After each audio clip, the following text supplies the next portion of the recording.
أعوذ بالله من الشيطان الرجيم. بسم الله الرحمن الرحيم.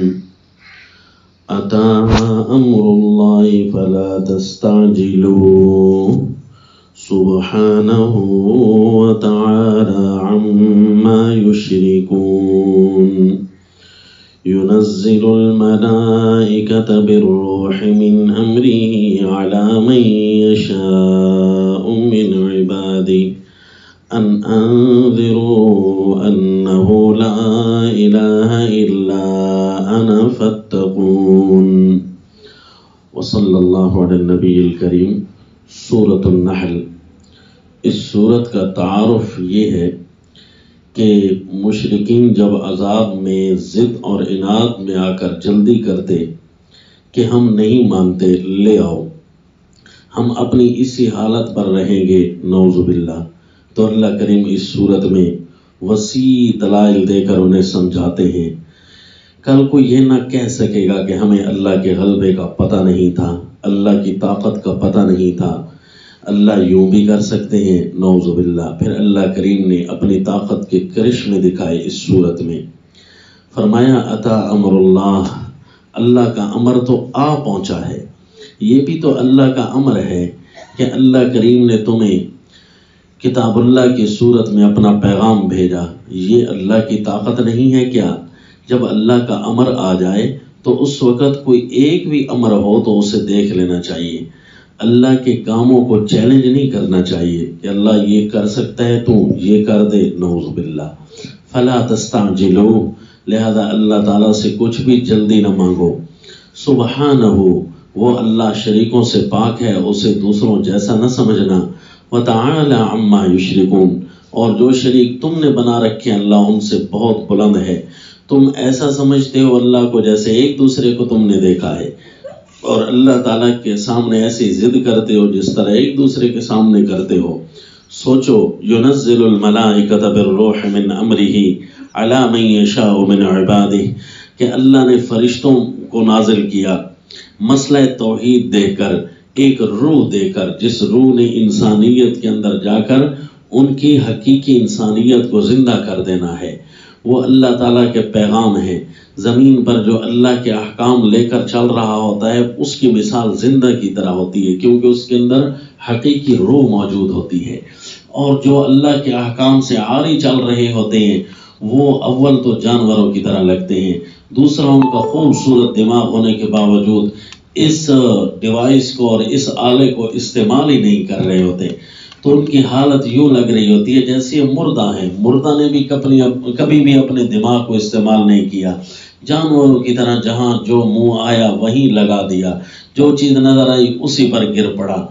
تو فرمایا یہ روح جب میں نے نازل کی ہے، جس نے بندوں کی انسانیت کو اٹھانا ہے، اپنے بندوں میں سے خاص بندے کے ذریعے تمہیں پیغام دیا فرشتوں کو یہ روح دے کر کہ انذرو، ان لوگوں کو ڈراؤ کہ اللہ کی شان کیا ہے، اللہ کی طاقت کیا ہے. جس اللہ کے لیے زمین پر آئے ہو وہ کون ہے؟ انہ لا الہ الا انا، اس جیسا حاکم مطلق کوئی نہیں، اس جیسا بگڑیاں بنانے والا کوئی نہیں، اس جیسا اپنی مرضی چلانے والا کوئی نہیں، اس جیسا خالق کوئی نہیں. فتقون، لہذا میں اللہ سے ڈرتے رہو. کیوں تمہیں اپنے اللہ کی شان پہ شک ہے؟ کیوں تمہیں سب کچھ دیکھنے کے باوجود سب چیزوں سے اندھے بن کر ایک اللہ سے ٹکر لینے کی سوچ رہے ہو؟ لہذا ایسا نہیں کرنا چاہیے تھا. اللہ کی طاقت دیکھو. پھر اللہ کریم نے 72 دلائل قدرت یا اس سے بھی جزیات میں زیادہ لگاتار ارشاد فرمانے شروع کر دیے کہ دیکھو، پہلے تم نے نہیں دیکھا تو اب دیکھو. خلق السماوات والارض بالحق تعالی عما یشرکون. سب سے پہلے تو ان بلندیوں کو دیکھو. بلندیوں میں جو چیزیں پڑی ہیں، آسمان میں تیرتی چیزیں، بلندیوں کے اندر ساری مخلوقات بہت ساری تمہیں نظر آئیں گی. زمین، یہ سب کچھ کیوں بنایا؟ اسی حق کو ظاہر کرنے کے لیے تو بنایا کہ لوگوں کے ذہنوں سے جھوٹ نکل جائے. تعالی عما یشرکون. پھر اللہ بہت بلند ہے. جن چیزوں کو تم اللہ کا کینڈیڈیٹ بنا رہے ہو، اللہ تعالیٰ کا بھائیوال بنا رہے ہو، اللہ تعالیٰ کا ساجہ بناتے ہو، پارٹنر بناتے ہو، اللہ تعالیٰ کا شریک بناتے ہو، اللہ تعالیٰ ان سب سے بہت بلند ہے۔ لہذا اس صورت میں اللہ نے اپنے غلبہ کے دلائل ارشاد فرمائے، اور عجیب عجیب دلائل ہیں۔ اس لیے ایک پوری صورت کو گھیرنے کے لیے، ایک مضمون کو گھیرنے کے لیے، دعویٰ کے لیے ایک عربی عبارت یاد کر لیں۔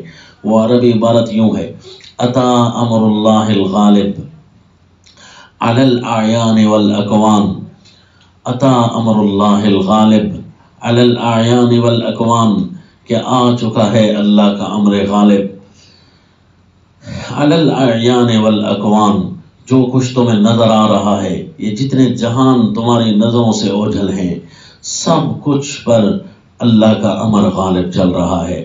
پہاڑ، پانی، ہوائیں، حشرات اور چھپی ہوئی مخلوقات، سب پر اللہ کا امر غالب ہے۔ اتا امر اللہ الغالب علی الاعیان والاکوان النافذ حکمہ بقولہ کن، کہ اس کا حکم نافذ ہوتا ہے ایک صرف کلمہ کن کہنے پر، فیکون کلمح البصر او هو اقرب، پھر وہ یوں ہو جاتا ہے اللہ کی چاہت کے مطابق جیسے پلک جھپکنے کی مقدار، یا یہ تو شاید لمبی ہے، اس سے بھی چھوٹے میں۔ النافذ حکمہ بقولہ کن فیکون کلمح البصر او هو اقرب۔ اب یہ جو عربی عبارت ہے، یہ اس نے پوری صورت کے مضامین کی طرف اشارہ کر دیا۔ خلق السماوات، خلق الانسان والانعام خلقها، انسانوں کو بنایا، جانوروں کو بنایا، جو جانور تمہارے بوجھ اٹھاتے ہیں، والخیل والبغال والحمیر، ان کو بنایا، یعنی گھوڑے کو، خچر کو، گدھے کو۔ وَيُنبِتُ لَكُمْ بِهِ الزَّرْعَ وَالزَّيْتُونَ وَالنَّخِيلَ وَالْأَعْنَابَ، اللہ نے کھیتیاں، زیتون اور کھجوریں اور انگور، وَمِن كُلِّ الثَّمَرَاتِ، ہر قسم کے پھل اللہ نے نکالے۔ وَسَخَّرَ لَكُمُ اللَّيْلَ وَالنَّهَارَ، رات اور دن کا نظام تمہارے لیے جاری کیا۔ وَالشَّمْسَ وَالْقَمَرَ، سورج اور چاند کو کام پر لگایا۔ وَالنُّجُومُ مُسَخَّرَاتٌ بِأَمْرِهِ، اور بھی تمہیں کئی ستارے نظر آ رہے ہیں جو اللہ کے کلمہ کن کے ساتھ چل رہے ہیں۔ سخر البحر، اللہ نے دریاؤں کو کام پر لگا دیا۔ سارے اللہ نے دلائل قدرت یہاں ارشاد فرمائے، اور عجیب عجیب طرح سے دلائل کا ایک جماعت دلائل کی نازل کر کے ان کو سمجھا کر پھر بندوں کی طرف متوجہ ہوئے اللہ کریم کہ دیکھ رہے ہو یہ ساری چیزیں، انما قولنا لشیء اذا اردناہ ان نقول له کن فیکون، یہ کوئی بہت محنت ہمیں نہیں لگی، کسی بھی چیز کا ہم ارادہ کریں تو ہم اسے کن کہہ دیتے ہیں، وہ ہو جاتا ہے۔ اس لیے اللہ تمہیں منع کرتا ہے، وقال اللہ لا تتخذوا الہین اثنین انما هو الہ واحد، اللہ کریم تمہیں منع کر رہے ہیں دو الہ نہ بناؤ، الہ صرف ایک ہی ذات اللہ کی ہے۔ کیسے سمجھا رہے ہیں عجیب انداز میں، اللہ اپنی قدرت اور غلبے کے دلائل بھی دے رہے ہیں اور بندوں کو بھی سمجھا رہے ہیں۔ فرماتے ہیں بندوں نے اپنی اللہ کی بنائی ہوئی مخلوق میں سے پھر حصے مقرر کر دیے غیر اللہ کے، کتنا بڑا جھوٹ بولتے ہیں۔ تاللہ لتسألن عما کنتم تفترون، تمہارے اس جھوٹ کے بارے میں پوچھا جائے گا۔ پھر وَيَجْعَلُونَ لِلَّهِ الْبَنَاتِ، پھر فرشتوں کو اللہ کی بیٹیاں بنا دیتے ہیں، نعوذ باللہ، سبحانہ وَلَهُمْ مَا يَشْتَهُونَ، اللہ شریکوں سے پاک ہے، کم از کم شرک بھی گندہ کر کے کرتے ہو، شرک ویسے بھی گندہ ہے، اپنے لیے بیٹے اور اللہ کے لیے بیٹیاں چنتے ہو، یعنی اس میں بھی تم برے نکلے۔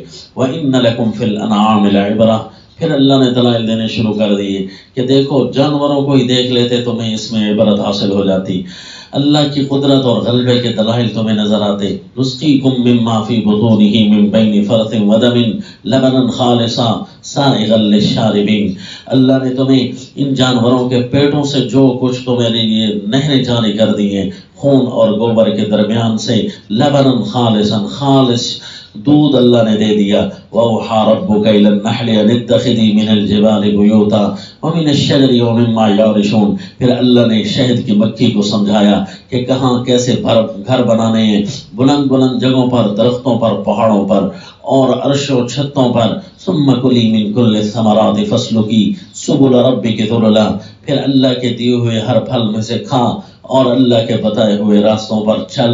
یخرج من بطونها شراب مختلف الوانہ، پھر ان کے پیٹوں سے جو کچھ پینا نکل رہا ہے، رنگتیں مختلف، لوگوں کی اس میں شفائیں عجیب عجیب۔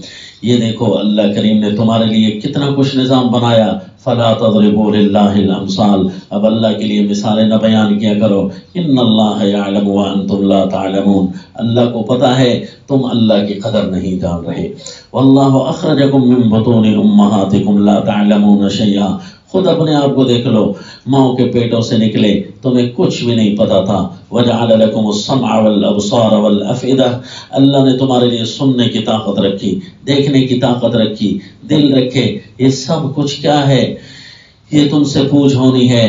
وَيَوْمَ نَبْعَثُ مِن كُلِّ أُمَّةٍ شَهِيدًا. پھر ہم ایک نہ ایک ہر امت سے گواہ لائیں گے اور پوچھیں گے بتایا تھا انہیں، سمجھایا تھا تو نے انہیں. ثم لا يؤذن للذين كفروا ولا هم يستعتبون.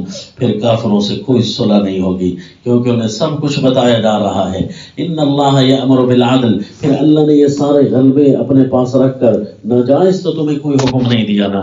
جب کوئی حکومتیں ناجائز غلبہ پاتی ہیں تو جائز و ناجائز ہر قسم کی مرضیاں چلاتی ہیں. اللہ غلبہ کے باوجود تمہیں صرف انصاف اور احسان کا حکم دیتا ہے. ان اللہ یأمر بالعدل والاحسان وایتاء ذی القربى وینہی عن الفحشاء والمنکر والبغی یعظکم لعلکم تذکرون. ابھی بھی اللہ کے غلبہ اور طاقت کی طرف نہیں آتے اور اللہ کے سامنے آ کر اللہ کو چیلنج کرنے لگ جاتے ہو. تمہیں ایک بستی کی مثال دوں. زمین کی سب سے بڑی بستی آباد بستی تھی. نافرمان وہاں پیدا ہونے لگ گئے. پھر اللہ نے اس مطمئن بستی کو کیسے اس کو تہو بالا کر دیا.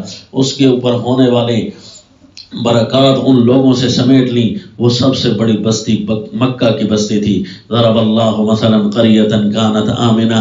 کتنی عظیم الشان بستی ہے. زمین کی آبادی کی مرکزی حیثیت رکھنے والی بستی ہے.